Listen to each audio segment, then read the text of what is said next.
الحاجات اللي انا هقولها في الفيديو دي بلاش تعمليها عشان ما تندميش. تعالي معايا واسمعي الكلام اللي انا هقوله ويا رب تتعلمي وتعمليه يعني.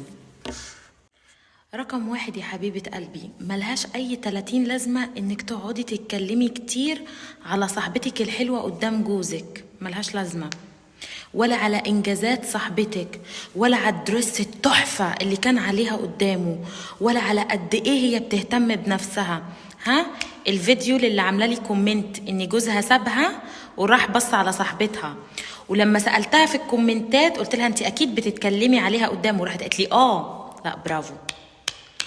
حبيبتي دول مش محتاجين ان حد يلفتهم، انت ما تلفتيهوش للحاجه الحلوه، انت من غير ما تلفتي هو بيبص، ما بالك بقى لما تلفتيه.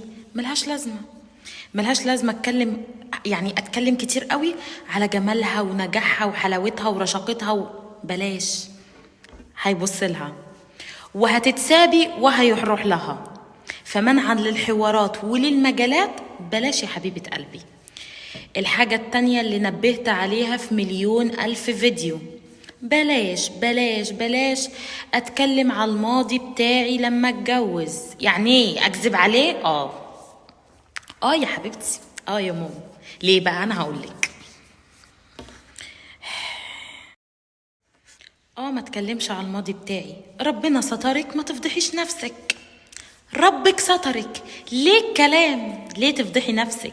ليه يا حبيبتي؟ يعني الدنيا مش مستاهله يا ماما للكلام ده، اهدي شويه على نفسك. طب اعمل ايه يا امان؟ لا ما تتكلميش، ليكي ماضي، ما تتكلميش غير على العلاقات الرسميه فقط. كنت بتكلمي لي حد في اعدادي، كنت بتتكلمي مع اللي في الديسك اللي جنبك في ابتدائي، كنت معجبه بالمدرس بتاعك في الثانوي، انا مش عايزه اسمع الماضي بتاعك، احنا مش عايزين.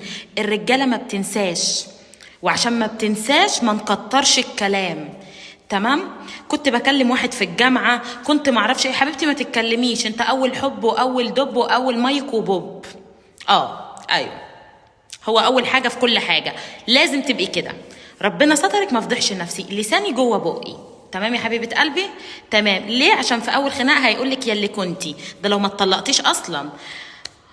اخر حاجه، بلاش اتكلم عن السلبيات بتاعت اهلي. بلاش حواراتي العائليه وخناقاتي مع ابويا وامي واخواتي والدنيا وبتاع والحاجات الوحشه اللي اهلي بيعملوها، بلاش اتكلم فيها قدام جوزي. عشان هيقولك يا اللي اهلك كذا، ويا اللي اخوكي كذا، ويا اللي عمك عمل فيكم، ويا اللي عمتك كلت الميراث منيكم، ويا انتوا عيله معرفش ايه. فما تسمعيش كلام، ما تسمعيش نفسك الكلام، واخده بالك؟ شير الفيديو.